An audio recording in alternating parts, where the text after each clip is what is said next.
You know that saying, it's just words, don't take it to heart? Yeah, well, this saying has some serious power behind it. In relationships, there are certain phrases that can really throw us off balance. And this one, don't take it to heart, is one of those phrases.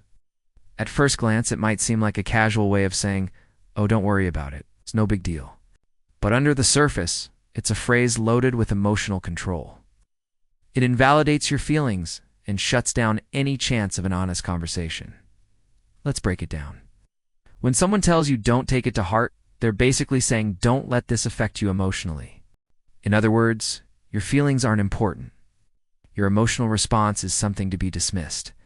And why is that, you ask? Because the person on the other side has already decided that their actions or words should unevoke an emotional response from you. Your feelings are seen as a nuisance, something inconvenient that needs to be minimized, rather than a valid reaction to a situation.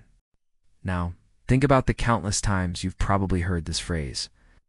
You've done something that made the other person uncomfortable, or maybe you've expressed a feeling that challenged their perspective. And in that crucial moment when you needed empathy and understanding, you were met with don't take it to heart.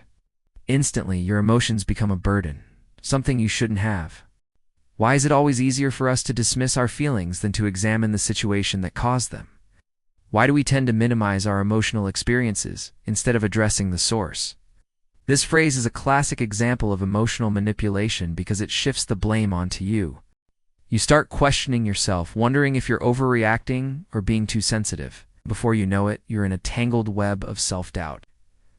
By the time you realize you're being manipulated, the conversation has already shifted to your emotional management.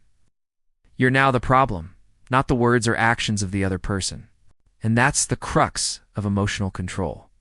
It's not about openly dominating another person. It's about these subtle tactics that make you question your own feelings. It's about planting seeds of doubt that grow into a forest of emotional unavailability. Over time, these small jabs become second nature to you. You learn to dismiss your emotions as unimportant, as something that shouldn't take up too much space in your mind. Before you know it, you're living in a world where your feelings don't matter. You're a mere spectator in your own life. But here's the thing. Your feelings matter. They're a compass guiding you through the complexities of life. They deserve to be acknowledged, understood, and respected. You deserve to be heard. So the next time someone tells you to just brush it off or not take it to heart, remember this: your feelings are valid.